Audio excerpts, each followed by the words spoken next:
บอกว่าอยู่ในนี้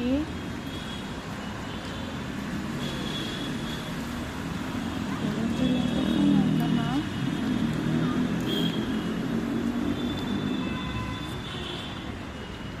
คนเยอะสงสัยจะใช่แล้วแหละแต่เราก็ไม่รู้ว่าอยู่ตรงไหนนะเอาจริงตอนที่เขาเข้ามากันอะ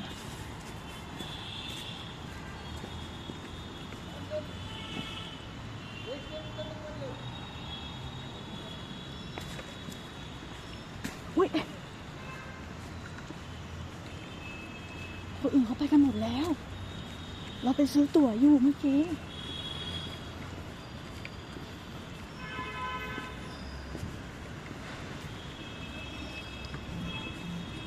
แอบมืด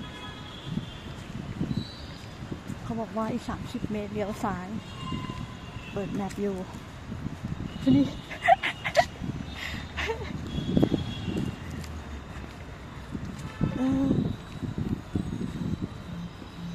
แล้วแวกบ้านตัวเองเอาจริงยังไม่กล้าเดินอย่างนี้เลยนะ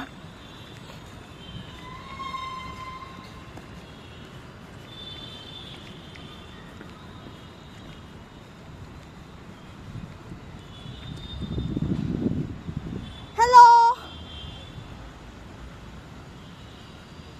โอเคบอกเดินต่อไปศูนย์ควบคุมระบบไฟอ่ะอีกเนี้ยผู้ชาย2 คนที่ไปซื้อตั๋วเหมือนเราซื้อก่อนแต่ว่าเขาระบบโอนติดปัญหาอะไรไม่รู้เราจ่ายเงินสด100 รูปีอะไรก็ไม่รู้มองด้วยตาเปล่าไม่ชัดอ่ะแต่ถ่ายด้วยกล้องชัดนะคืออย่างมองไม่เห็นแต่ว่ามองผ่านกล้องเห็นเป็นหลุมๆเราจะมาดูการแสดงไฟแล้วก็เสียงนะจริงๆอ่ะทุกคนมาตั้งแต่6:30เขาน่าจะมีหลายรอบแหละเพราะว่าวันนี้น่าเห็นไหม2 คนนั้นน่ะซื้อตั๋วเหมือนเราเลยเขาติดไฟเฮ้ยได้ยินเสียงไหม I hear something เย้ถึงแล้วโอ้โหขอบคุณมากที่แนะนำฉันนี่ฉันเดินที่นี่นะยังกับบ้านตัวเองเลยโอ้ my god ได้ยินเสียงไหม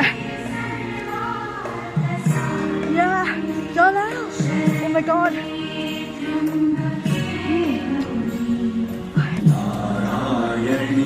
नमोस्तुते नारायणी नमो เขาสุดละกันไม่สุดละกันแอบวันเย้เอากลางๆนะ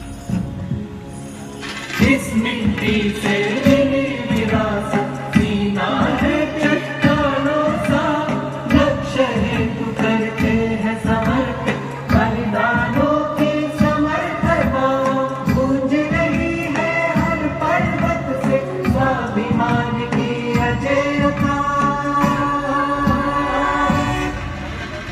स्वाभिमान की अजयता स्वाभिमान की अजयता स्वाभिमान की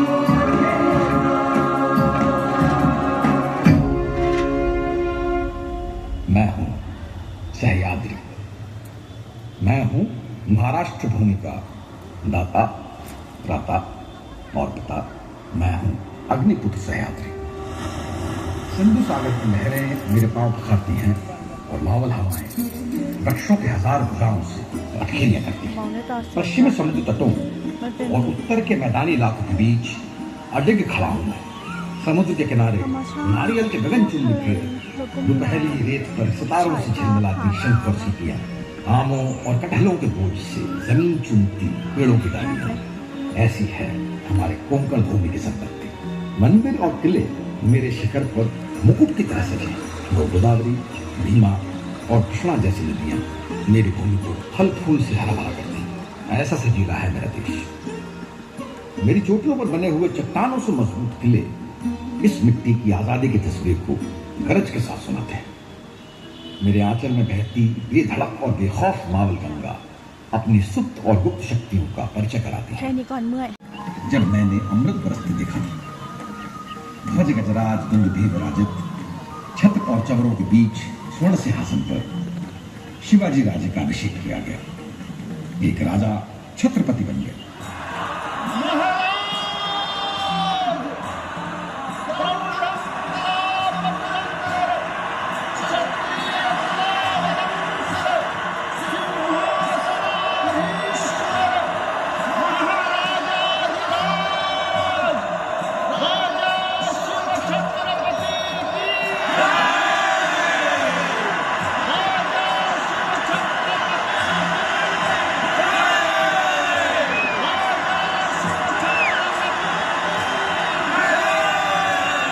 जहां से स्वराज्य की नींव रखी गई थी, उसी रायगढ़ में 3 अप्रैल 1680 को शिवाजी राजे स्वर्ग सिधारे और फिर मुगल बादशाह औरंगजेब ने महाराष्ट्र पर हमला किया। उसकी अपार सेना से लड़ते लड़ते शिवाजी राजा के 2 बेटे 12 साल मुगलों की कैद में रहने के बाद संभाजी महाराज के बेटे शाहू को आजाद किया गया। शाहू ने वापस आकर सातारा को राजधानी बनाया। उन्होंने बालाजी विश्वनाथ को अपना पेशवा घोषित किया, लेकिन 2 अप्रैल 1720 में पेशवा बालाजी विश्वनाथ का सासवड़ में निधन हो गया। उनकी मृत्यु के बाद उनका बेटा पेशवाई में एक आंधी की तरह उभर कर सामने आया। उसकी बुद्धि जितनी तेज थी, उतनी ही तेज थी उसके तलवार की धार। मराठा राज्य इस पेशवा के तलवार की छाया में सुरक्षित हो गया। शिवाजी राजा की ही तरह गुरिल्ला युद्ध के जोर पर यहाँ पर एक वाड़ा बनाना चाहिए, ऐसा हमारा मन करता है। बिल्कुल जी अमन, छत्रपति शिवाजी महाराज की चरण धूल जिस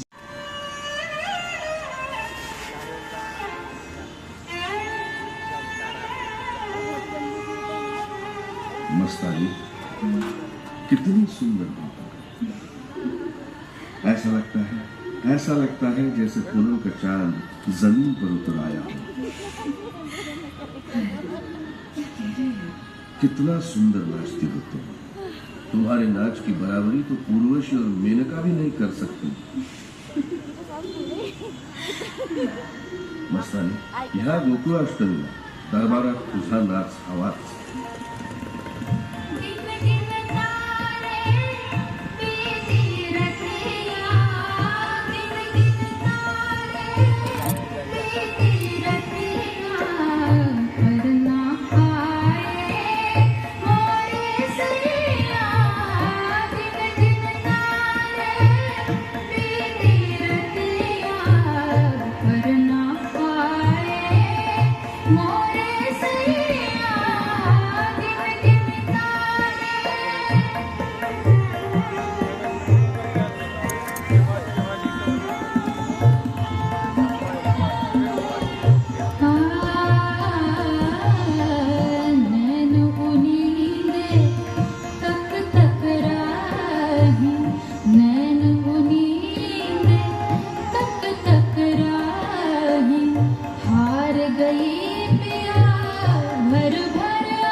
मुगल सूबेदार सादत खान ने दिल्ली के बादशाह को झूठी खबर पहुंचाई कि उसने बाजी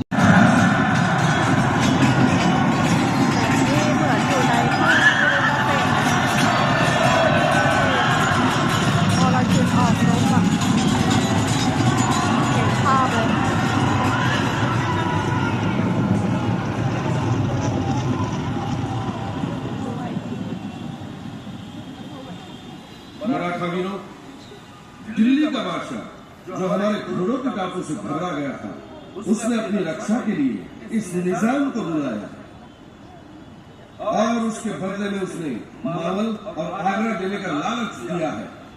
ये निजाम हमें कमजोर समझता है और हम वो बड़ा है जो शिवाजी महाराज के शिष्य हैं।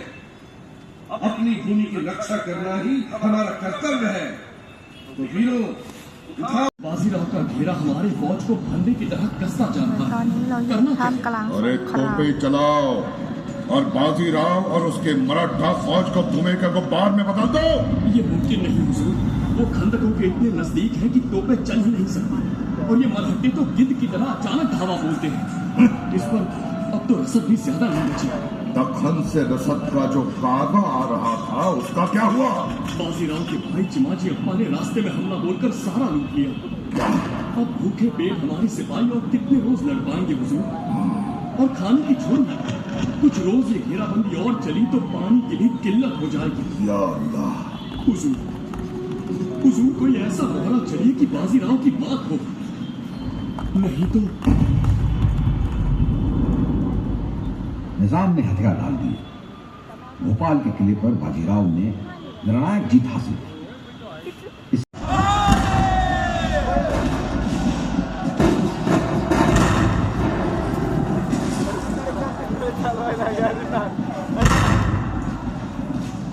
सन 1739 का मई महीने किले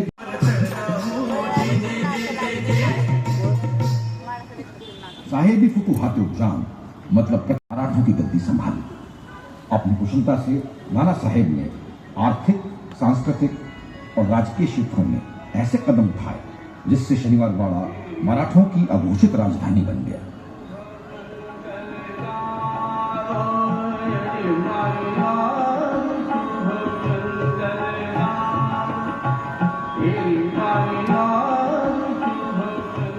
अपने कार्यकाल में उन्होंने पुणे में पानी की समस्या को सुधारा, लकड़ी पुल बनवाया, कई बाग बगीचों का निर्माण करवाया। देश के कोने कोने से गायक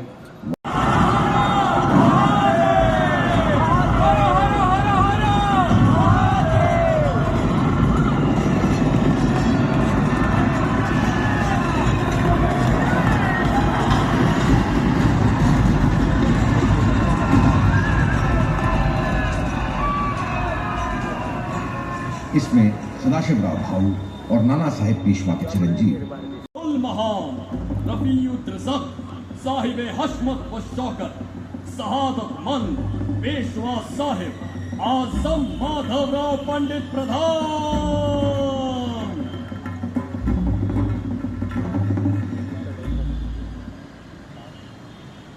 मराठी सरजमीन के योद्धाओं, पानीपत में दगा देने वाले गद्दारों से और अब्दाली के साथ मिल जाने वाले रोहिलों से सबसे पहले निपटा जाएगा।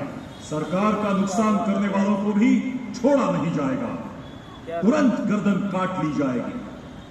ये मराठों की जागीर है।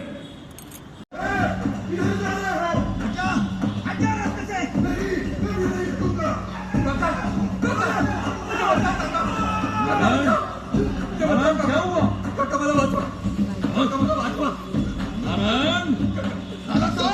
ये सब की औलाद है, हम इसे छोड़ेंगे नहीं।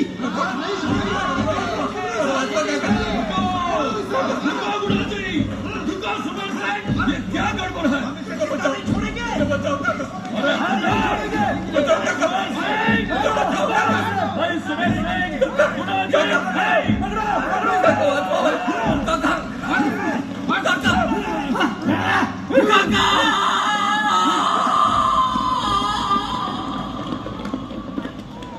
दादा साहेब, गद्दी पर आप बैठ जाइएगा। नारायणराव पेशवा मारा गया।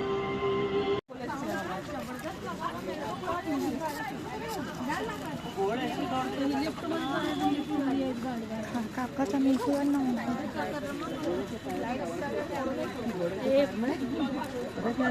ซงเหรอคะ